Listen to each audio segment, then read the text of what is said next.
Assalamualaikum warahmatullahi wabarakatuh. Hai teman-teman semuanya, bertemu lagi dengan saya Umamatul Bahiyah dari jurusan Pendidikan Bahasa Arab kelas 3A. Pada kesempatan kali ini, saya ingin sedikit menjelaskan mengenai materi ke-10 dari mata kuliah pengantar pembelajaran bahasa asing yang diampu oleh Bapak Hasan Saifullah MAG dengan tema Guru Bahasa Arab Profesional.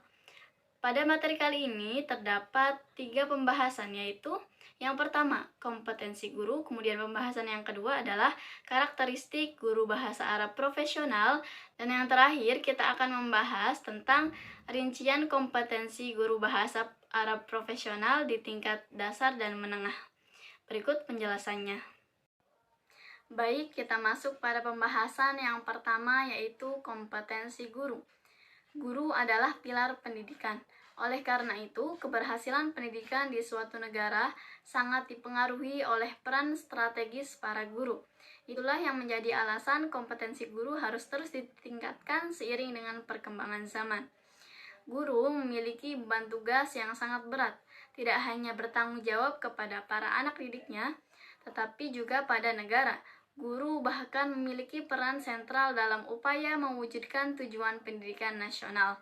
Pada Undang-Undang Nomor 14 Tahun 2005 Pasal 8 dituliskan beberapa hal yang wajib dimiliki oleh guru dan juga dosen, yaitu yang pertama, kualifikasi akademik minimal lulus jenjang pendidikan sarjana atau diploma 4. Kemudian yang kedua yaitu kompetensi. Kompetensi ini yang akan ditekankan lagi pada saat pendidikan profesi guru. Kemudian yang ketiga yaitu sertifikat pendidik. Diberikan setelah melaksanakan sertifikasi guru dan dinyatakan sudah bisa memenuhi standar profesional. Kemudian yang keempat yaitu sehat secara jasmani dan rohani. Yang kelima, memiliki kemampuan untuk mendukung terwujudnya tujuan pendidikan nasional. Seperti yang sudah dijelaskan oleh saya tadi, bahwa guru itu harus memiliki kompetensi yang akan menunjang tugas profesionalnya. Nah, apa saja sih kompetensi yang harus dimiliki oleh seorang guru itu? Berdasarkan Undang-Undang Nomor 14 Tahun 2005, kompetensi guru dibagi menjadi 4, yaitu yang pertama kompetensi pedagogik, kemudian kompetensi kepribadian, kompetensi sosial, dan kompetensi profesional yang diperoleh melalui pendidikan profesi. Saya akan menjelaskan secara rinci terkait kompetensi-kompetensi tersebut. Yang pertama, kompetensi pedagogik. Kompetensi pedagogik guru adalah kemampuan atau keterampilan guru yang bisa mengelola suatu proses pembelajaran atau interaksi belajar mengajar dengan peserta didik. Nah, dalam kompetensi pedagogik ini terdapat 7 aspek yang harus dikuasai oleh seorang guru. Nah, aspek apa saja? Yaitu yang pertama, karakteristik para peserta didik. Dari informasi mengenai karakteristik peserta didik, guru harus bisa menyesuaikan diri untuk membantu pembelajaran pada tiap-tiap peserta didik. Karakteristik yang perlu dilihat meliputi aspek intelektual, emosional, sosial, moral, fisik, dan lain sebagainya. Kemudian yang kedua yaitu teori belajar dan prinsip pembelajaran yang mendidik. Guru harus bisa menerangkan teori pembelajaran secara jelas pada peserta didik, menggunakan pendekatan tertentu dengan menerapkan strategi, teknik, atau metode yang kreatif. Kemudian yang ketiga yaitu pengembangan kurikulum. Guru harus bisa menyusun silabus dan RPP sesuai dengan ketentuan dan kebutuhan. Mengembangkan kurikulum mengacu pada relevansi, efisiensi, efektivitas, kontinuitas, integritas, dan fleksibilitas. Yang keempat yaitu pembelajaran yang mendidik. Guru tidak sekedar menyampaikan materi pelajaran, namun juga melakukan pendampingan. Materi pelajaran dan sumber materi harus bisa dioptimalkan untuk mencapai tujuan tersebut. Nah, kemudian yang kelima yaitu pengembangan potensi para peserta didik. Setiap peserta didik memiliki potensi yang berbeda-beda. Guru harus mampu menganalisis hal tersebut dan menerapkan metode pembelajaran yang sesuai supaya setiap peserta didik itu bisa mengaktualisasikan potensinya. Kemudian yang keenam, cara berkomunikasi. Sebagai guru harus bisa berkomunikasi dengan efektif saat menyampaikan pengajaran. Guru juga harus berkomunikasi dengan santun dan penuh empati pada peserta didik. Kemudian yang ketujuh yaitu penilaian dan evaluasi belajar. Penilaiannya meliputi hasil dan proses belajar, dilakukan secara berkesinambungan. Evaluasi terhadap efektivitas pembelajaran juga harus bisa dilakukan. Kompetensi pedagogik bisa diperoleh melalui proses belajar masing-masing guru secara terus-menerus dan tersistematis baik sebelum menjadi guru maupun setelah menjadi guru. Nah, kemudian kompetensi yang kedua yaitu kompetensi kepribadian. Kompetensi kepribadian berkaitan dengan karakter guru yang wajib dimiliki agar menjadi teladan bagi para peserta didik. Selain itu, para guru juga harus mampu mendidik para muridnya agar membantu mereka memiliki kepribadian yang baik. Terdapat beberapa kepribadian yang harus dimiliki oleh guru, yaitu yang pertama, kepribadian yang stabil, bertindak sesuai dengan norma sosial dan bangga menjadi seorang guru. Kemudian yang kedua yaitu kepribadian yang dewasa, menampilkan kemandirian dalam bertindak sebagai pendidik dan memiliki etos kerja sebagai guru.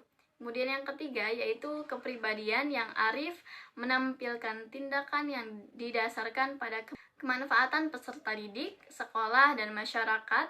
Kemudian menunjukkan keterbukaan dalam berpikir dan bertindak. Yang keempat yaitu kepribadian yang berwibawa, meliputi memiliki perilaku yang berpengaruh positif terhadap peserta didik dan memiliki perilaku yang disegani. Yang kelima yaitu berakhlak mulia, meliputi bertindak sesuai dengan norma religius dan memiliki perilaku yang diteladani peserta didik. Nah, selanjutnya yaitu kompetensi profesional. Kompetensi profesional ini adalah kemampuan atau keterampilan yang harus dimiliki oleh seorang guru agar tugas-tugas keguruan dapat diselesaikan dengan baik dan benar. Keterampilan ini berkaitan dengan hal-hal yang teknis dan berkaitan langsung dengan kinerja guru. Nah, indikator kompetensi profesional guru adalah yang pertama yaitu menguasai materi pelajaran yang diampu, meliputi struktur pelajaran, konsep pelajaran, dan pola pikir keilmuan materi tersebut. Kemudian yang kedua yaitu guru harus menguasai standar kompetensi, kemudian kompetensi dasar, dan tujuan pembelajaran dari pelajaran yang diampu. Kemudian yang ketiga yaitu guru harus mampu mengembangkan materi pelajaran dengan kreatif sehingga bisa memberikan pengetahuan dengan lebih luas dan mendalam kepada peserta didik. Yang keempat yaitu guru harus mampu bertindak reflektif demi mengembangkan keprofesionalan secara berkelanjutan. Yang kelima yaitu guru harus mampu memanfaatkan teknologi informasi dan komunikasi dalam proses pembelajaran serta pengembangan diri. Nah, kemudian kompetensi yang terakhir yaitu kompetensi sosial. Kompetensi sosial adalah merupakan kemampuan guru untuk berkomunikasi secara efektif dengan peserta didik, tenaga kependidikan, orang tua, wali peserta didik, dan masyarakat sekitar. Nah, kemampuan ini meliputi yang pertama, bertindak objektif, tidak diskriminatif berdasarkan jenis kelamin, agama, ras, kondisi fisik, latar belakang keluarga, dan status sosial keluarga. Nah, kemudian yang kedua yaitu berkomunikasi secara efektif, empatik, dan santun kepada sesama pendidik, tenaga kependidikan, orang tua, wali peserta didik, dan masyarakat sekitar. Nah, kemudian yang ketiga yaitu beradaptasi di tempat bertugas di seluruh wilayah Republik Indonesia yang memiliki keragaman sosial budaya. Yang keempat yaitu berkomunikasi dengan lisan maupun tulisan.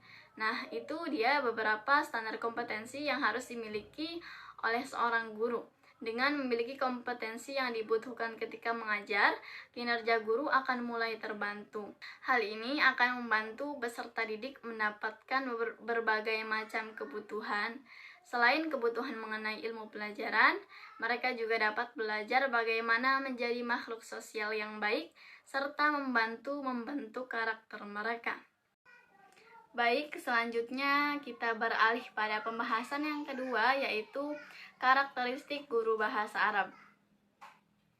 Pendidik atau guru bahasa Arab tentu saja harus memenuhi kriteria-kriteria tertentu sehingga ia mampu mengemban amanah sebagai pendidik bahasa Al-Quran.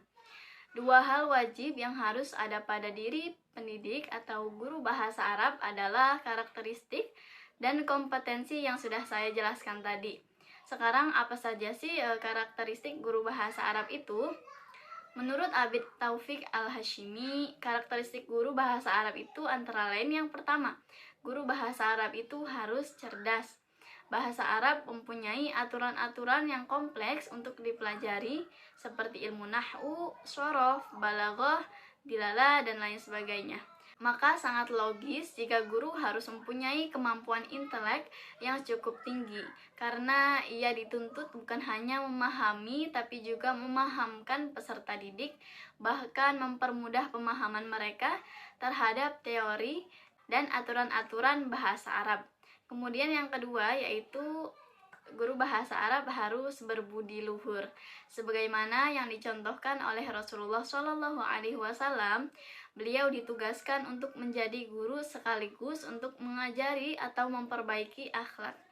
Guru tidak hanya sebatas mentransfer ilmu kepada anak didiknya, namun lebih dari itu. Guru bahasa Arab berkewajiban untuk memberikan suri tauladan bagaimana cara berperilaku yang luhur. Kemudian yang ketiga yaitu guru bahasa Arab harus mempunyai ilmu yang luas.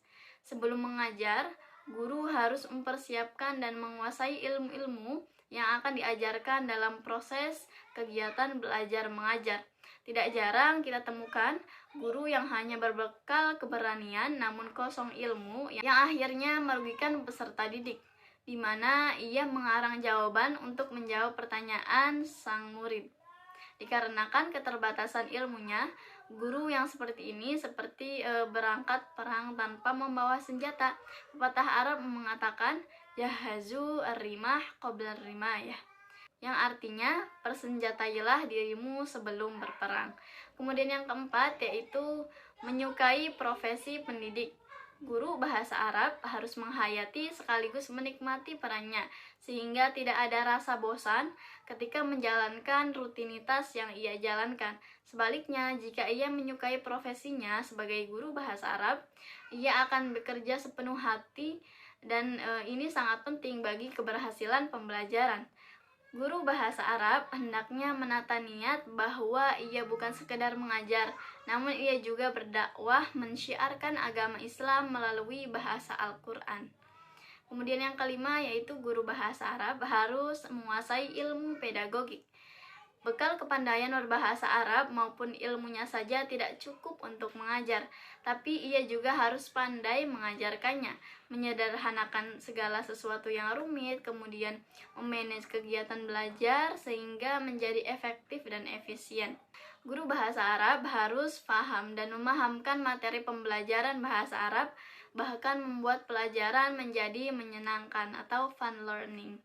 Baik, setelah kita mengetahui kompetensi dan karakteristik guru bahasa Arab, sekarang kita beralih pada pembahasan yang terakhir yaitu rincian kompetensi profesional guru bahasa Arab pada tingkat dasar dan menengah.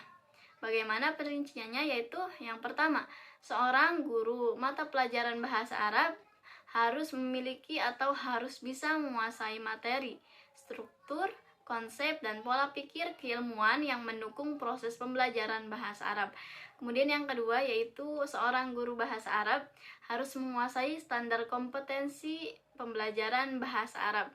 Yang ketiga yaitu guru bahasa Arab harus mampu mengembangkan materi pembelajaran bahasa Arab secara kreatif supaya apa yang disampaikan itu bisa dipahami oleh peserta didik dan supaya keadaan kelas tidak membosankan.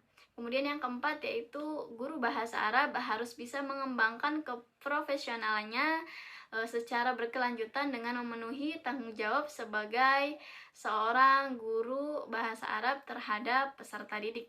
Kemudian yang kelima yaitu memanfaatkan teknologi dan komunikasi untuk mengembangkan proses pembelajaran bahasa Arab agar proses pembelajaran bahasa Arab ini bisa berjalan dengan baik. Sekian penjelasan dari saya mengenai tema guru bahasa Arab profesional. Semoga dapat difahami dan dapat bermanfaat bagi teman-teman sekalian. Kurang lebihnya mohon maaf. Wassalamualaikum warahmatullahi wabarakatuh.